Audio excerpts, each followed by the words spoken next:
You can tell a lot about a person by what's on their playlist. I know you can. That's what's worrying me.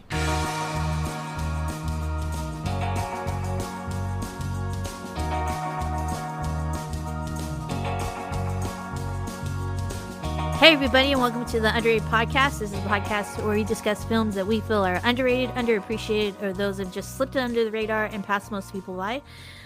We are a collaboration of friends, and together we are the Undercast Company. I am Ariel, and of course, I'm always joined by Derek McDuff. Oh. And Alan Torres. Hey everybody, what's going on? Who's a bit sick, so he's gonna be off the video recording, unfortunately.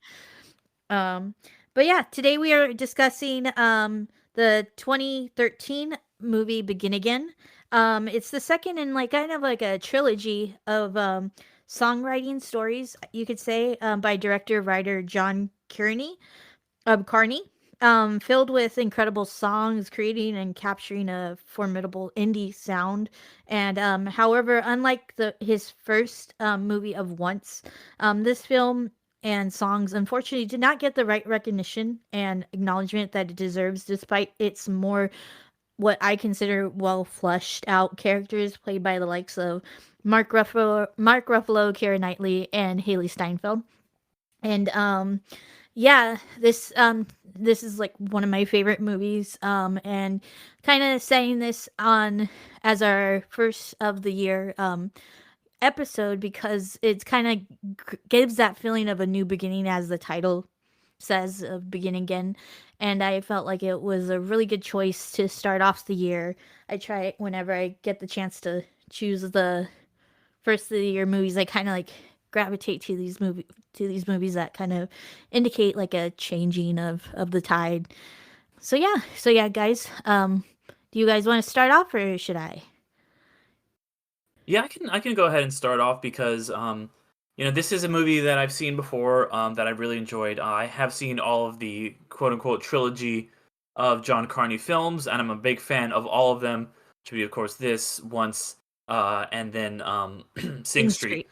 Yeah, which I haven't been able to watch myself. Oh man, I it's really good. I know. You would love it, Ariel. But I kind of really like these. I don't even know what to call them because they're musical, non-musical movies. They're not musicals, but they're still musical movies. Yeah, that's what I kind of said. I don't know about Sing Street, but I kind of said like they're kind of like stories of songwriters. Yeah, Sing Street is very much the same thing. Yeah. But yeah, I really, really enjoyed this. Once felt like kind of like his first step into this. He was kind of more of an indie director, and now he had kind of some bigger names behind him, some maybe higher production values and stuff. But yeah, as a creative person, I really dug this movie. As a writer myself, I mean, I can't write songs for the life of me, but as a creative who has you grapple with the kind of like, oh, am I doing this for the love of it, or am I doing it for fame? Am I doing it for like to get famous? And you don't want to sell out, and you don't want to lose like the original intentions. And I really love that kind of dynamic that go back and forth between Keira Knightley's character and Adam Levine's character, Dave Cole, which I was like not sure if that was supposed to be a shout out to Dave Grohl or what, but yeah. Yeah. But by the way, Adam Levine, he can fucking act. Like I haven't seen him in anything before. I think this was his first movie. This is his first and only thing. Yeah. Yeah, he's really good. I mean, he's playing himself. Don't get me wrong, but like he is really good. Ruffalo's great. You've got early Haley Steinfeld. Coming off of True Grit and her Oscar nomination for that. This was kind of one of her first big movies after that. I thought she did really good. It really does, like all of his movies really capture that creative process really well. I think one of the scenes that really hits that on the head is where you see like the first scene, it's her going up and everyone's just kind of like talking on the stage while she's performing. And that is like, that was so triggering for me because I'm like, oh my God, I've been there where I've like done something, whether it be, for writing or for, acting or whatever, where it's like you put your heart into this, you put so much into it, and just no one gives a shit. And you think like it means so much to you and nobody could care less. And then when you see that again from Ruffalo's perspective and he's looking at it and he sees like, no one else is paying attention, but he is, and he just is like, wow, this is amazing. Like he sees all the potential and like I thought that was such a cool scene. But yeah, overall, I just really enjoyed it. I really liked all the characters. It just felt like it felt very real. It felt like a story that could actually happen. I mean, I think one of my favorite moments that I just kind of have to bring up is when Mark Ruffalo is just shouting at Keira Knightley. He's just saying awful things, like kind of true, but like also just really being really, really shitty to her. And she just goes and hugs him, and like that hit me so emotionally because it's just like she should just be like, yeah, fuck you, dude. But she sees that he's in pain and that he's like the reason he's acting like such a fucking asshat is because like he's very hurt, and she is there for him, and that was so gripping to me. And I really like the dynamic between those two characters in general. And I like that they kind of a little bit play with the will they, won't they. And it's one of the few times I'm like, I'm glad they didn't. Like, I'm glad that there was no, because you think maybe Well, something will romantically happen, but then nothing does. And I really yeah. like that. Yeah, well, that kind of plays off of like that's what I like rewatching it today. I'm like, oh, he's like taking elements of that he does very well in Once, and that Once has that kind of like will they, won't they, very very much sense, and just expands on it and like makes you like it's such a beautiful thing that Once does more so in the musical, which I it's one of my favorite musicals of Once. um and I recommend if you're able to watch any kind of version of it. Like I've watched a couple versions and they're really good.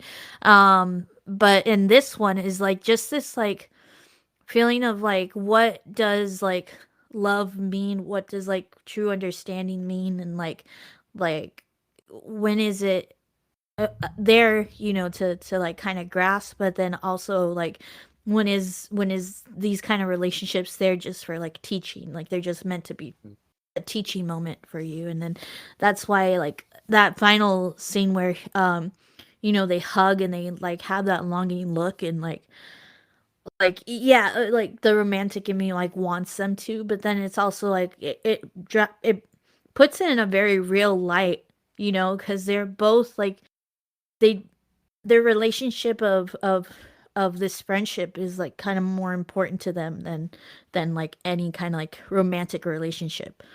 hmm And I would Mhm. say, like, in Once, you are a little bit sad they don't get together. Like, it feels like they Mhm. should be together. In this, it feels like they shouldn't. They do have chemistry and stuff, but I feel like they both, like, it feels like she kind of needs to be on her journey alone and just kind of, like, she Mhm. sees Adam Levine and how he kind of, like, bastardized her song. And, she's like, okay, I'm going to go do my own thing. And then he goes back to his wife, played by Caroline Keener.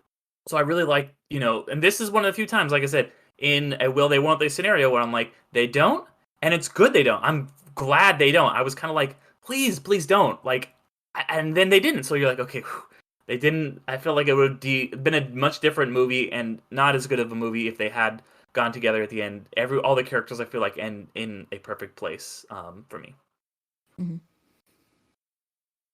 Yeah, Alan, this what is do you your think? first time seeing it, right? Mhm. Yeah, this is the first time I've seen it, and well, pretty much, I really one of the big disappointments about this film is that I didn't see, Kate Bishop shoot one arrow. I didn't see Bruce Banner turn Yeah. into the Hulk. Oh yeah, yeah. So I don't know, man. I thought this was a Marvel crossover, but I guess it was pretty cool, nonetheless. But joking aside, though, I thought it was a pretty chill movie. It was a cute movie.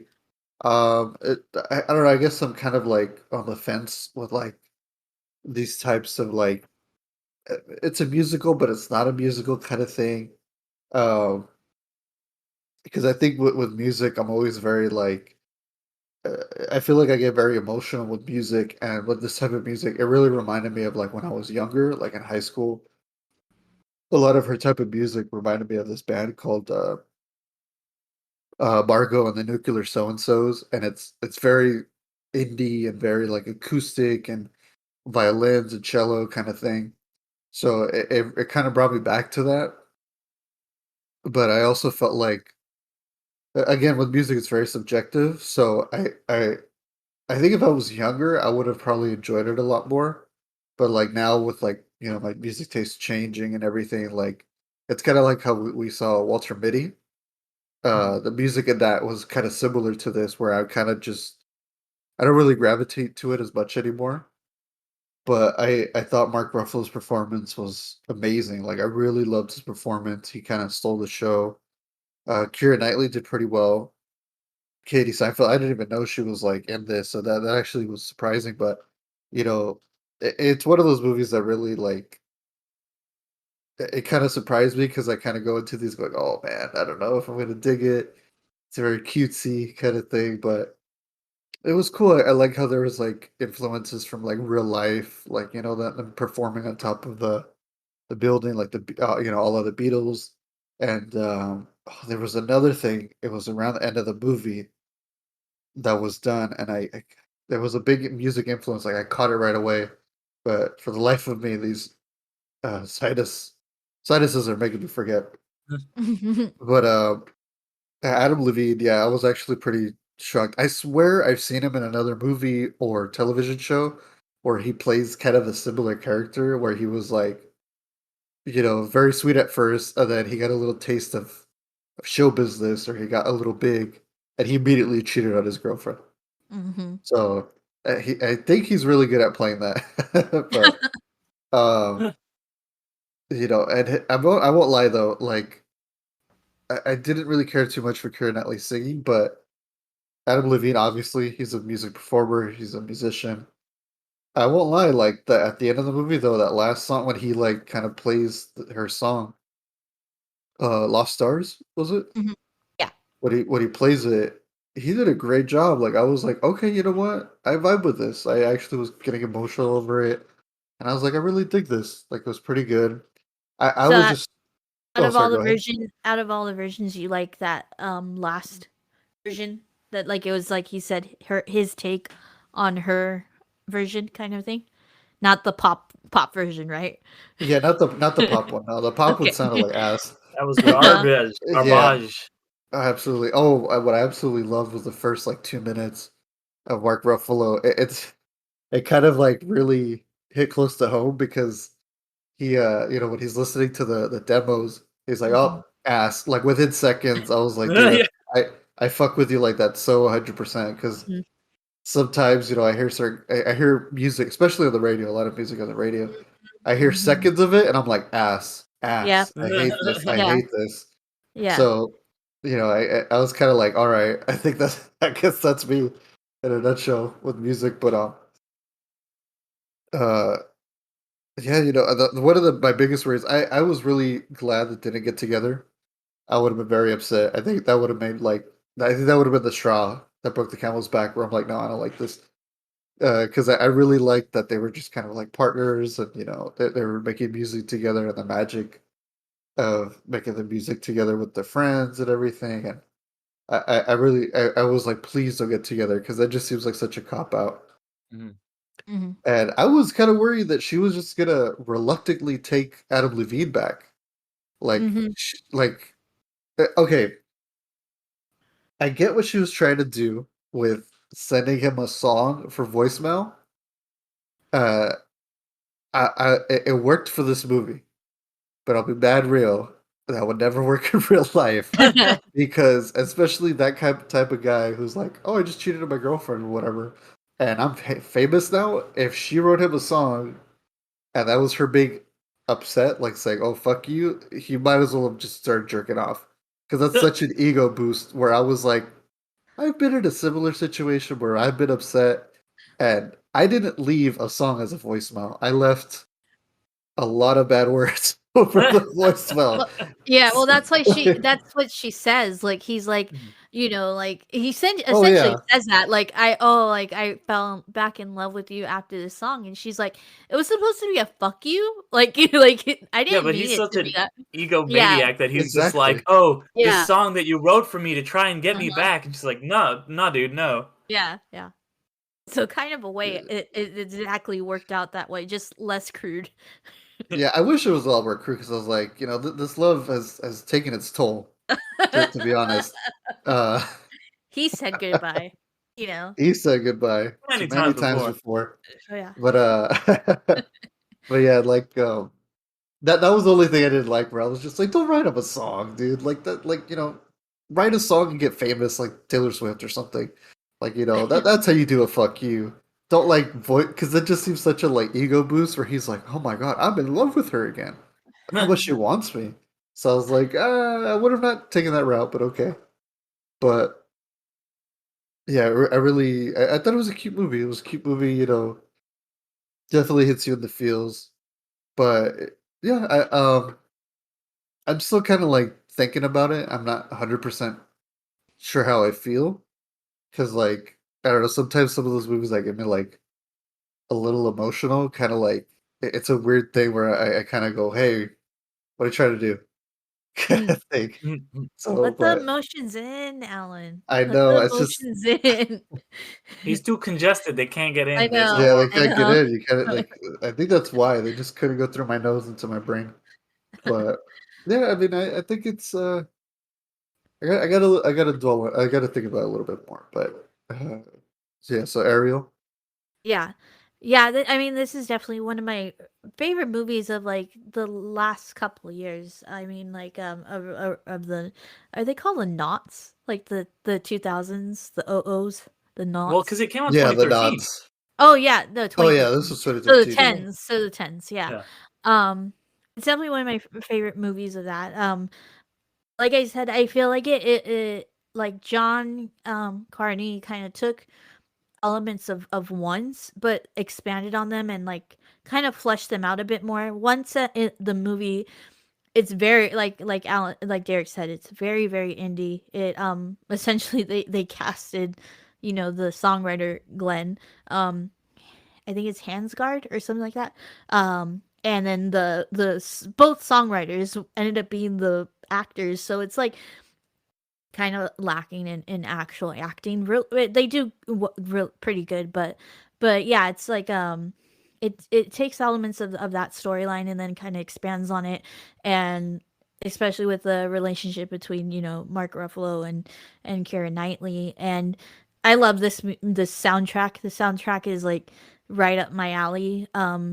Of movie soundtracks, pretty much kind of up there like with Garden State in my book. Yeah, it just takes this like all these characters are so incredibly, washed out or brought out. Even the violinist and his sister, that they essentially like want to do this because and with the piano player because they're so bored. They're so bored with like the classical music and they just want to do something new and fun and it just shows the brilliance of like Mark Ruffalo as a producer. And I find it's very ironic that like Mos Def is like a partner and like this kind of like producer that's trying to do the mainstream thing and stuff like that, because Mos Def is like the opposite of that in his music. He's very much like, has always been like he's retired now, but he's always been like underground, like just like produce it yourself kind of thing, or produce it with the actual like true producers and not doing the mainstream thing and stuff. So and I love Mos Def in this too, just the little pieces that you get of him.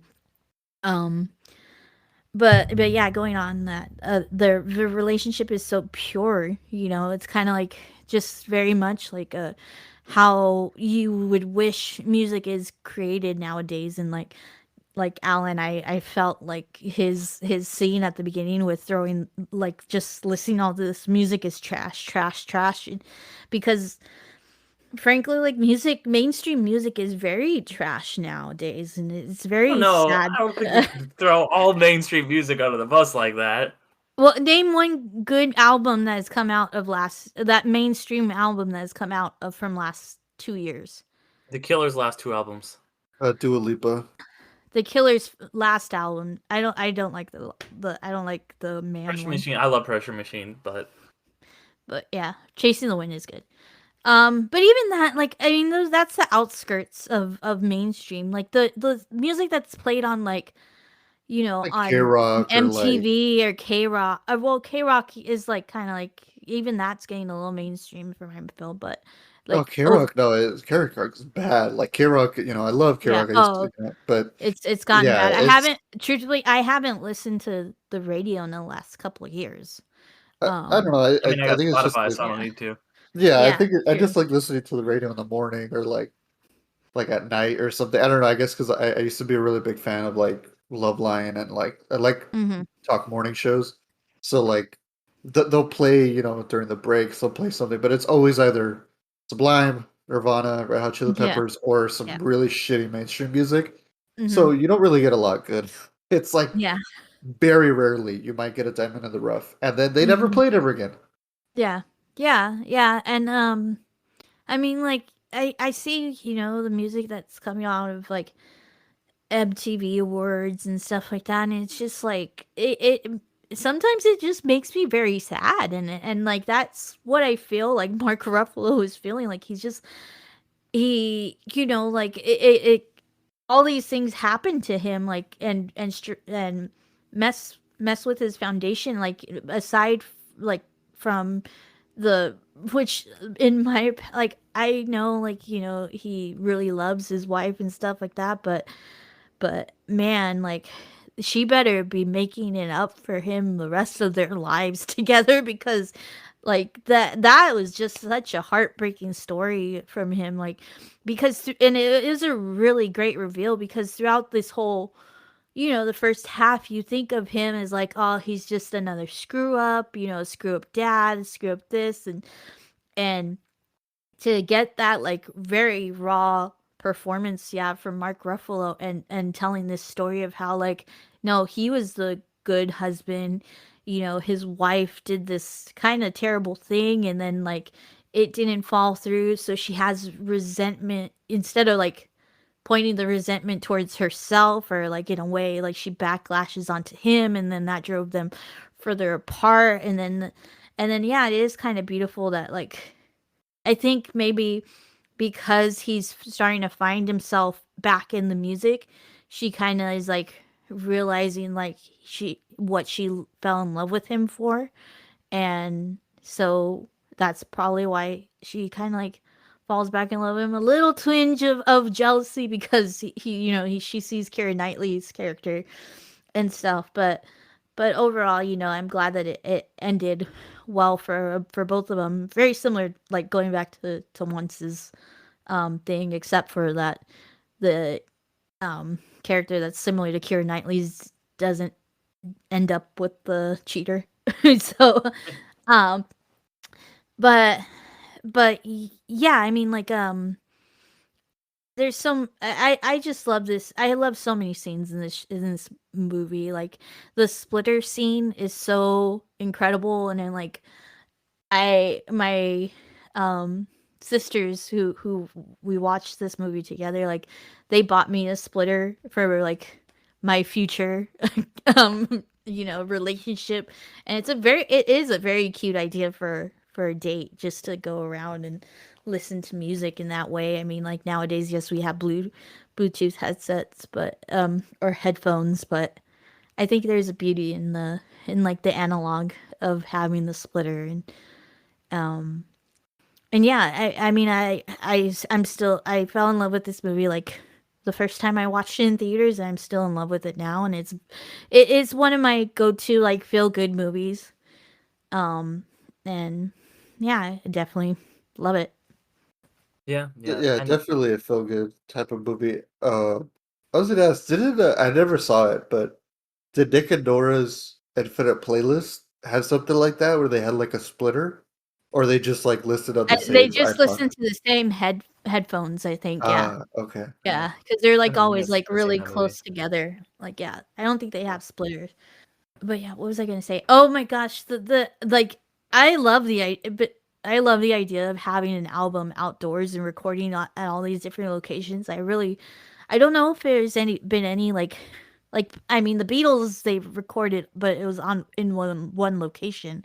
But I would be really interesting to like have a soundtrack It, done that way. it Well, wasn't hey, outdoors. Black Keys oh, did their first few albums in like an actual garage, and it's a really different sound than a lot of stuff. Yeah, yeah, but it would be cool and to have it different locations. And that was such a hilarious scene with the kids, where he does like he gives them a cigarette, like to be shared along among all the kids, and then they come and like do the background, um, backup Yeah. singers and stuff. I will say from experience from when we first started out, like recording outside is a fucking nightmare. Like when it comes to like getting good audio. I Hey, remember but just like we how did it. We did we it did it. before. We did it. Those episodes are rough though. Like I Yeah. had a like you could hear the birds in the background and shit. But so like it yeah. So more power to Mark Ruffalo. Yeah, yeah. Well, he has a good producing. He's a good Yeah. producer. I also just wanted to say because we were kind of touching on like how we liked the dynamics, and I think that Haley in this movie is really good, and I like how Mhm. Keira Knightley kind of is like a Oh surrogate, my like god. older sister to her. Yeah. I thought that Yeah, was really cool. I love that scene where she's like, "Well, first of all, you need to stop dressing like a somebody who's easy." And then Mark Ruffalo just like, and he walks away like, Yeah, oh shit, and then he walks away. I just love it. And then like Haley Steinfeld just like yeah, like an older sister like just looks at her and she's like, noted, like kind of thing yeah, and stuff. Yeah, yeah, I just love Around it. the end of the movie, she follows suit. Like I think she wears like Mm. a little less revealing outfit kind of Yeah, thing. yeah, yeah, she does, and I Mhm. think like in the background you see the guy kind of like looking after her and stuff like that. Like I think there's they like make a point of like showing that like, but she ignores him, like like Keira Knightley told her to. Mhm. Oh, also another character, like CeeLo Green is so funny in this. I love He's his really good. character. And it's very like awesome to like just that whole thing of like I wouldn't be here without him, so I'll give him the moon, you know? Like he could have Mhm. whatever he wants, you know? And I love that. I love that. I love how, elements of Mark Ruffalo are revealed through other characters, and just makes that kind of character a lot more like like impactful in my opinion. Yeah. And I like how like he's kind of very he's like obviously very very jaded, very cynical about the music industry, and I think that it really helps him to have somebody come along who's a little more optimistic about like doing it for the art and doing it for the love of it and like quote unquote like changing the way things are done and how she decides to put out her whole album for $1 and it's really emblematic of that dynamic they have when they first meet and they're having like the kind of the argument about like, oh who is like an authentic artist, and he's like Dylan is like the most like crafted person, and then she's like Randy Newman. He's like, I'll give you that. I fucking love Yeah. Randy Newman, and like Yeah. you start to like you see the kind of like balance on each other that they'll have that kind of leads to this really great collaboration that they have that ends the movie in this kind of really cool record, this really great art that's created out of their friendship. Hmm. Oh, Yeah. that was the other big real life musical influence was her selling her album for $1, the Radiohead thing. Like Mm. I was like, hey, Hmm. look at that! Like, because Radiohead did that with I think it was In Rainbows album. Hmm. Hmm. I think back in the aughts, as we were saying, in the 2000s. But I was kind of like, hey, come on, don't pussy out. If you're gonna be Radiohead, be Radiohead. Sell that shit for a penny. Yeah. Well, Sell it she for a does it. penny or sell for however you want, however much you want. Yeah, she does it for the dollar because of the comment that the marketing people said, like out of the Yeah. $10 you only get a $1. So she's like, all right, I'm just gonna get $1. So yeah. If Yeah. anybody's listening out there, or well, yeah, you're listening obviously, but if anybody's interested, there's this great like clip of I think it was Left Eye Lopez from TLC, and she was pretty much goes, she does the math behind how like artists make money off of album sales and how robbed they are essentially, Hmm.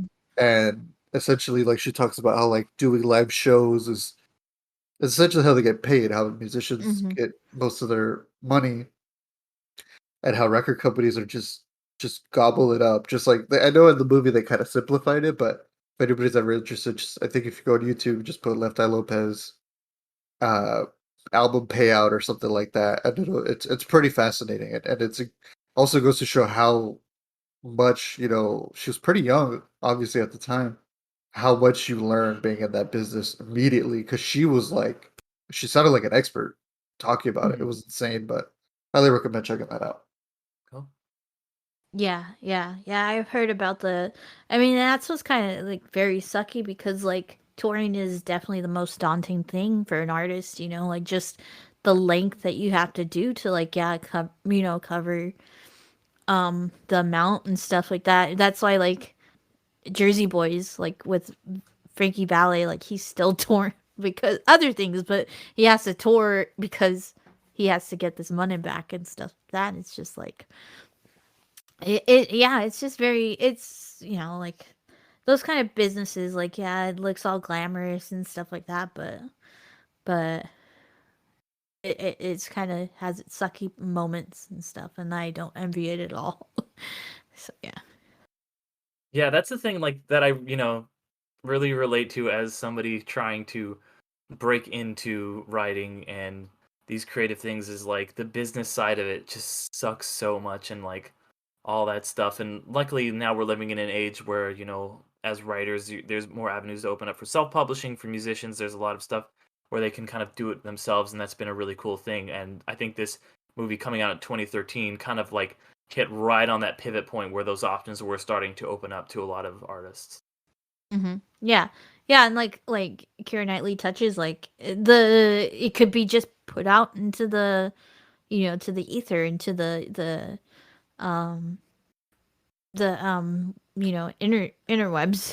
internet and stuff Just and need like that's CeeLo to tweet it out, and then boom, you're yeah good. yeah exactly. Oh, absolutely. I mean, like sometimes I wish like I was famous just in some weird way where like because I typically like we were saying radio kind of sucks nowadays. There's not a lot of good shit out, but I like to really deep dive and like search the internet for like these people that use uh what's the one that everybody uses? Well, like they use Spotify and everything, but they have their SoundCloud? SoundCloud, yeah, Yeah. thank you. Mm-hmm. And I love finding artists like that. Like I've been on a big, for the past couple of years on this like future funk kind of vaporwave kind of binge, and a lot of these artists are absolutely amazing. Like what they do, they kind of remake old music and they make it into something new, like Young Big or Macross 8299. And these guys are just absolutely killing it, and I'm just like, I wish more people knew about you. I mean, at the same time, I'm like, I don't want everybody to know about you because, like, Mm-hmm. you're my special little thing that, Yeah. something I found, but sometimes I'm like, I wanna see them do more shows, and that's the thing is that because so many people don't know about them, it's hard for them to get shows. I mean, Young Bay and Macros 8299, that they're doing pretty well. They have Instagram, they have a whole thing. But like there's even artists below them who are just barely making it. They have albums and albums and albums out of like all this different type of music where they're influenced by like old funk and they're influenced by like Japanese 80s pop music, and Mm-hmm. they even put anime or video game stuff in them, and it's always super fun and cool. Like a lot of TikToks are kind of using that now, and I don't know if you guys heard that every now and again. You'll hear this Japanese poppy song playing. That annoys me because I'm like, come on, man, give credit to the guy. But Mhm. essentially, yeah, like I wish sometimes I could be like, CeeLo Green in the movie, just send out a tweet and just be like, listen to this person, and just get them all these followers and just, make them more successful. Does that make me crazy? But It probably. probably, yeah. Yeah. Okay. Not fun. Uh, but, uh yeah. no, but yeah, like I mean that's a good thing about nowadays is that it opens up like we said a couple of avenues for people that we wouldn't be, um what is that word? Exposed to. Like I know that I've gotten into like it's Japanese or Chinese or but you like Joji and like Brian Oh Rich, who Joji's Japanese, like half yeah, Japanese. yeah, Joji and all that because of the internet, like through my brother, but he got into it because of the internet, and so it's like and like now Joji, he's not he's like at the Nova now, like selling out like within minutes or seconds really, and like it's really cool. I mean, like and I'm glad for those kind of avenues and stuff like that. And I do really wish that like they are exposed, like I really wish that the good music could come out onto the surface a lot more, in my opinion. But I guess it's people's tastes, and the majority, the popular have a sucky taste Yeah, nowadays. it's pretty much So yeah. I mean, I don't know. I feel like people always want to be like, "Oh, it was good in the old days," but it's always been like this. You yeah, know? it's always been like that. It's always been talking about your fucking ass and your coochie, like your vagina and shit. Really? Yeah, they just, they were just, better at disguising it. The Beatles just, used code words instead, you know. Oh Yeah, yeah, well, very I true. I mean, mean, even sometimes I catch myself being like, man, I loved my emo music from late 2000s.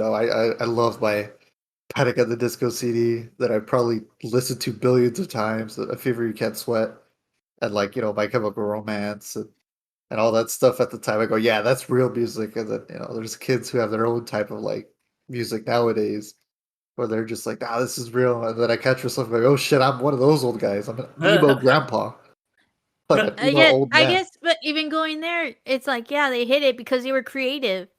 Is this creativity? No, you like Is okay. this? There's a tendency to just be like, "Oh, it was good in the past," but like that's because the good stuff gets remembered from the past. Like, we Oh, don't remember all the garbage stuff. Like nobody's gonna remember in 20 years all these songs that we hate. But like, what will get remembered is the stuff that might not be as popular right now. Like Mitsuki and stuff might not be played on the radio, but is gonna be remembered by like big music fans, in the future and. I Stuff like really, it, like the I Beach really Boys. hope Like it, so. it, it I really took. hope so. Like when Pet Sounds came out, fucking everybody hated it. People were just like, play some more shit about like surfboards, and like now it's recognized as one of the most influential albums of all time. Like rightly so. Like it. And it's just like the way that Brian Wilson is just like a musical genius, and nobody recognized him at the time. But now people are like, holy shit, this guy was doing so many fucking incredible things and like all they wanted to hear was just like talk about the California girls, don't be like Hmm. doing all these weird things that he was doing. And now we realize that it just took us 50 fucking years. So I think that's the way it's going to be with this stuff that's coming out today too. I really hope. I really hope so. Just wipe it out of the ether now. Like I know it won't happen, but yeah, I just like I really hope so.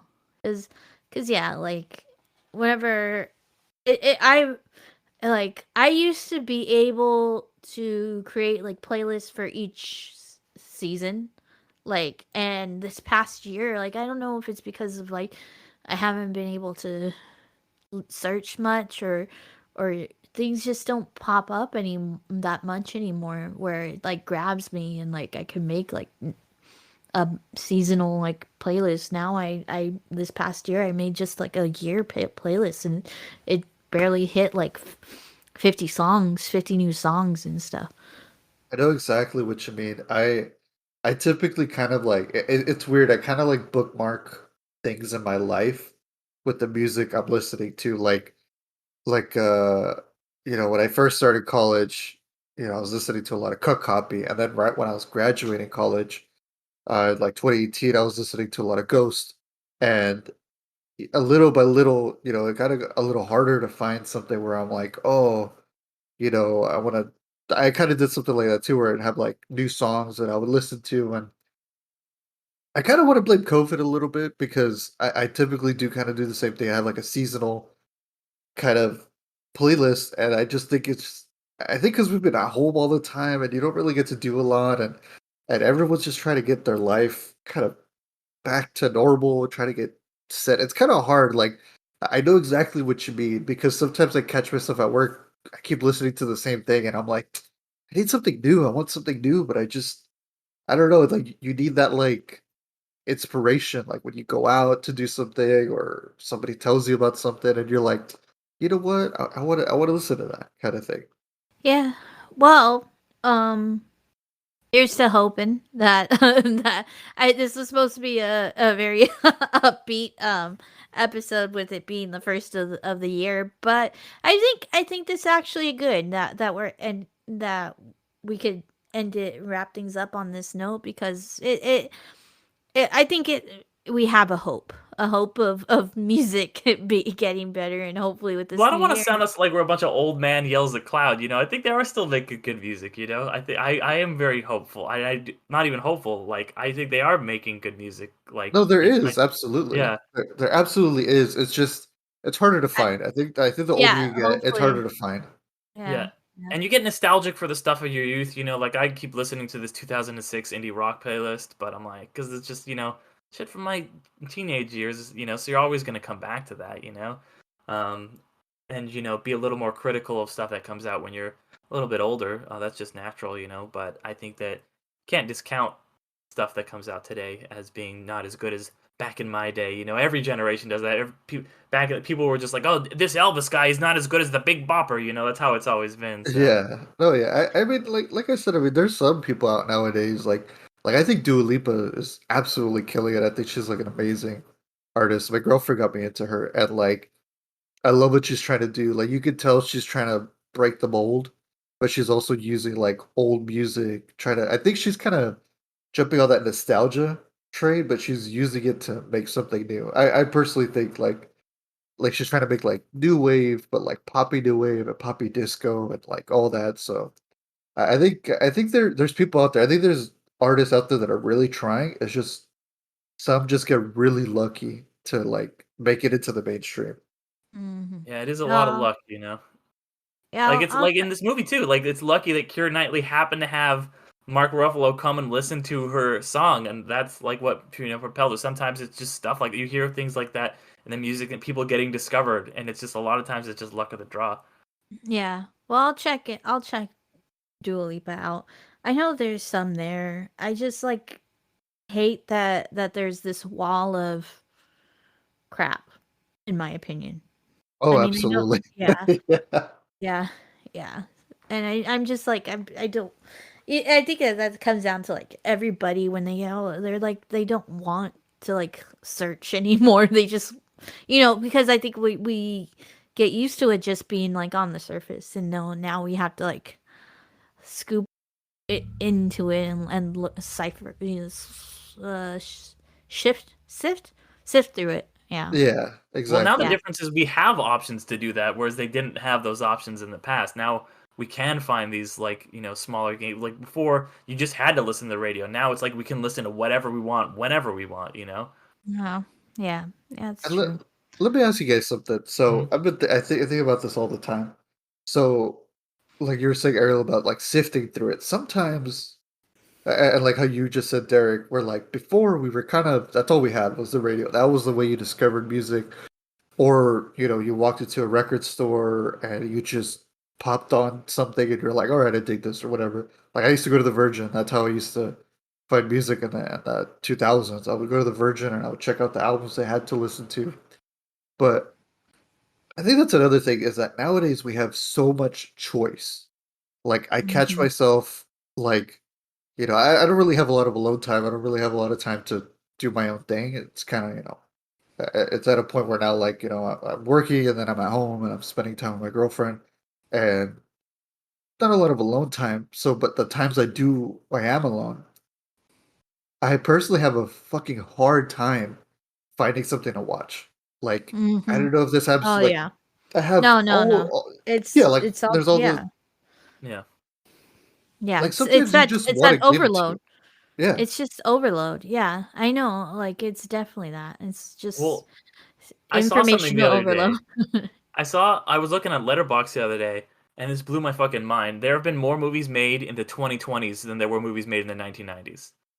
Mhm. Like, and that's obviously like A, Hollywood's putting out more movies, but B, there's countries like China that are putting out movies that were not making movies 20 years ago, and C, like streamers are coming out with movies every week. So there's just so much more content now, like you were saying, Mhm. Alan, that it is, you kind of paralyzed by choice. It's like, oh, there's like 18 things I want to watch. What do I watch, Yeah, yeah. I mean, like this past weekend, like in theaters, like there's was 4 movies that came out that like, fuck, I want to watch them all, but like it's Mhm. just like such a lack of time, and then also me wanting to watch Spider-Man 2 more times.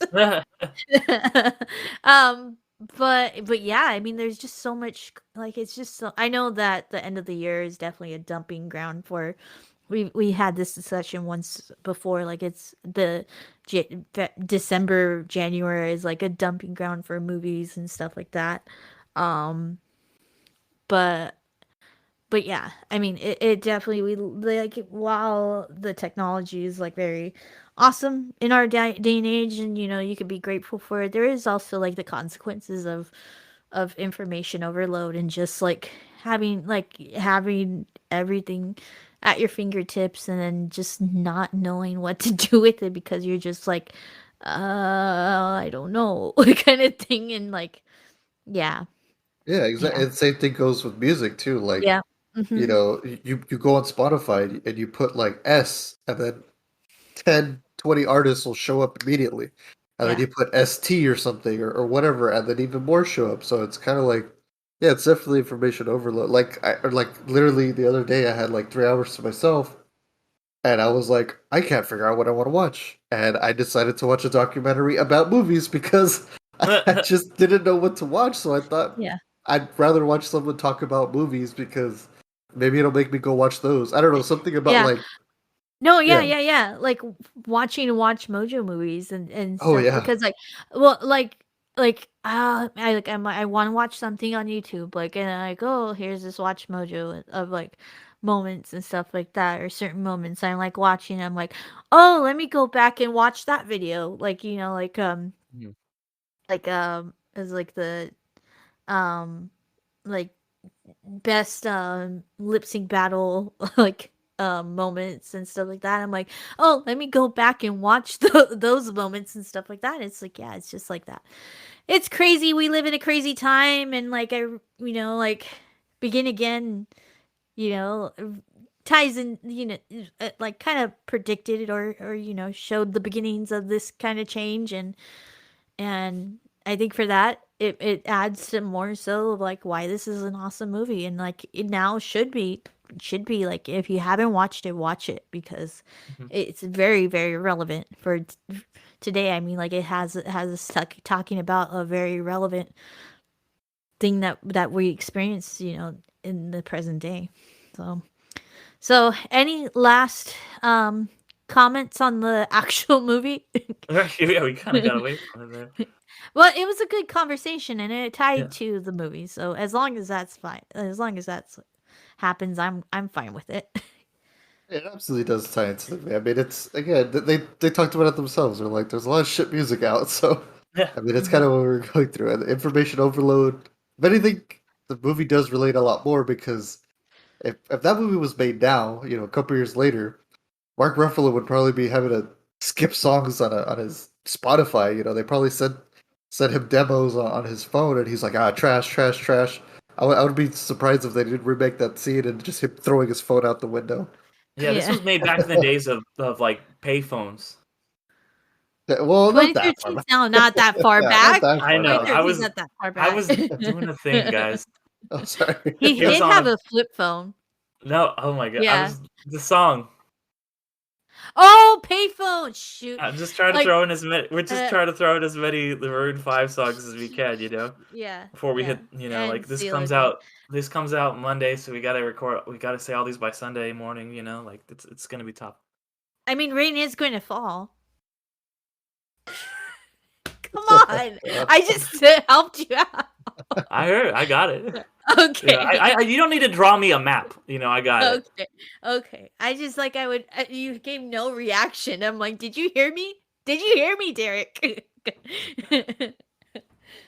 Yeah, but just like to touch on one more thing that I really liked in the movie was that when it was the moment when he plays her the song that he wrote for Min, and Oh my gosh. she's just like who is she? And I was just like, that's so like fucking real. Where you like, someone will inspire you, and like you can just like how she just like hears it in his. She's like, oh my god, he's cheating on me, and that's how she knows it is that it's in his music. And I thought that was a really just cool, like true to life moment. That seems I ridiculous, know. but it's actually pretty legit. I felt like. No, like you could definitely like that's the thing is like I think she was true when she said like I knew him, for 5 years, and then like Mark Ruffalo says, well, there was something hidden that he says like even he didn't know, Hmm. what he changed, like it was always there, but neither of you knew. So like I think that she just knew him so well and knew the music that because they were co-writers and collaborators for so long that she knew the words, that he would use and stuff like that for her and and then for another woman. And that Yeah. was that was such an intense scene, and I think ties into like how this movie very much gives that message of like how important music is and how it is like I think he says like or they one of them says like like the music to is important to everybody. Once it's out there, it impacts people, and I think that's what Keira Knightley sees in the concert hall. Mhm. That her music is such an affecting thing, and it's like I don't know if she feels like it's no longer hers or that it's everybody's now, and I think that's what drives her, to release her music for a buck, Mhm. too. Yeah. Hmm. Well, guys, before we wrap up, I just wanted to mention a couple of things. We're late on this, but I wanted to say thank you to. We had a little bit ago. We had a $3 patron sign up, so thank you to Mikey Kovacs for signing up for our Patreon. And then we also Oh, got that's my boy Mickey Kovac. Yeah, Yeah, Mickey Kovac. he's my buddy. Thank you so Yeah. much, man. Huge shout out to you, bro. I love you, man. we also got a 5-star review a little bit back on they reviewed our episode on Tag, which they said they enjoyed. This was by D's Nuts with 5 Z's. Oh, Said very authentic, low budget podcast feels like a conversation I would walk into at work. So yeah, I think that kind of definitely what we've been talking about here sums that up. So thank you for that 5-star review, guys. We always appreciate our patrons and the people who leave us reviews. It's always very much appreciated, and we just wanted to let you guys know that we see those and we read those. Hmm. Yeah, yeah, and thank you for joining us for another year, of this podcast. Um, we're gonna be celebrating our second anniversary. Third, Oh, third, because we started in third anniversary. 2019. Yeah, third anniversary in April. Yeah, Well, actually, our anniversary of the company is this month. Is so happy third anniversary of our company. You know, when we first um, came up with the idea and started woo! getting together. yeah, Yeah, yeah. when we first strategized and had that first meeting in the like we mentioned in the cold in the cold Yeah. outside. Yeah. Um, yeah, with that, like also shout out to our other founder, Fred Torres too, and you know, awesome.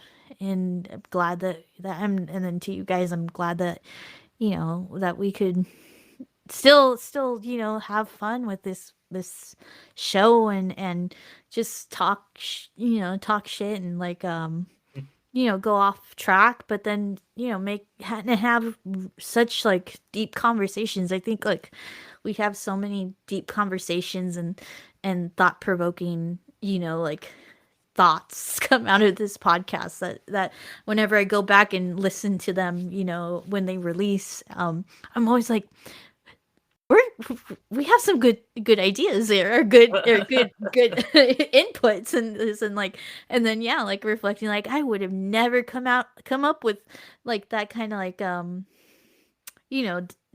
would have never come up with that unless like some your guys' conversations like sparked it. So yeah. Yeah, absolutely. I mean, that's kind of. I know sometimes I kind of go off the rails with some things, but it's because like I feel like with film, especially film, it's it's something dear to all our hearts.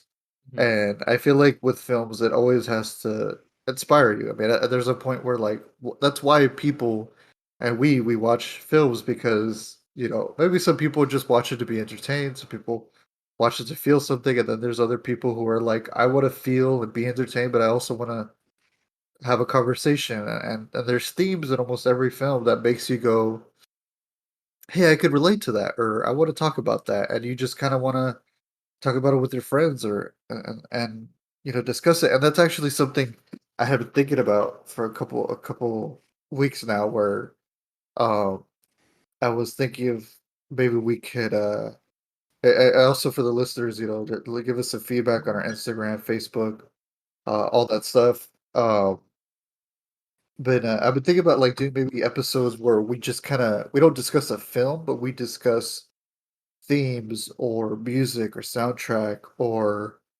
uh, things that make us love about film, like make us talk about it, kind of thing. And I've been thinking about it a lot, and I wanted to hear what you guys thought, and I also wanted to hear what you guys, the listeners, thought, because I feel like some of those conversations where we do kind of go off the rails a little bit and we talk about certain subjects about film is always fun, and I always find that fascinating. And I feel like if you guys are interested, maybe we could do a mini series like that where we take a little break from the movies and we just talk about movies instead. I mean, we already do Yeah. that, but talk about specific things about films. And yeah, I just wanted to throw that out there and see what you guys would think, what the listeners would think. Mm-hmm. Yeah, so let us know, guys. What you guys like any of those ideas? Have any suggestions or ideas of your own? We're always very keen to listen to you guys. Yeah, because the miniseries that we've done like in the past have been very fun, and like we're always looking for like, you know, we don't want to be doing the same miniseries over and over again. So yeah, fresh new ideas for miniseries are always welcome, and hopefully you guys are the listeners are open to that. So yeah. Yep. Mm-hmm. Well, thank you guys for as always, for joining me and watching a movie of my choice. And thanks everybody for listening.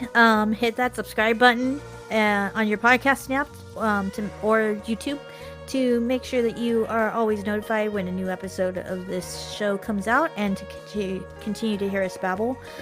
And please, if you're willing to give us a rating and review, it always helps, and helps us know, like we said, what you'd like to hear from this podcast, because we can only get better with your help. And once again, we have the Undercast Company, and also we have other content, such as my podcast, my monthly podcast of You've Never Seen, ? Exclamation point. I'm still getting used to saying exclamation point instead of exclamation mark. Where I discuss a movie that either myself or my guests have never seen, but is considered a part of pop culture or cinematic history. By this point, an episode with my brother should be coming out on it just came out. And then we also have our Marvel podcast called Infinity Stones and Dragon Bones. We just released the episode on No Way Home, Hawkeye, and then I don't know if it's a spoiler to say like, of the potential future of Netflix characters in the MCU. So yeah. But yeah, if you could also give a listen to those, that would be amazing. And thanks everybody for listening, and thanks for being amazing. See you in another life. Take it easy, everybody.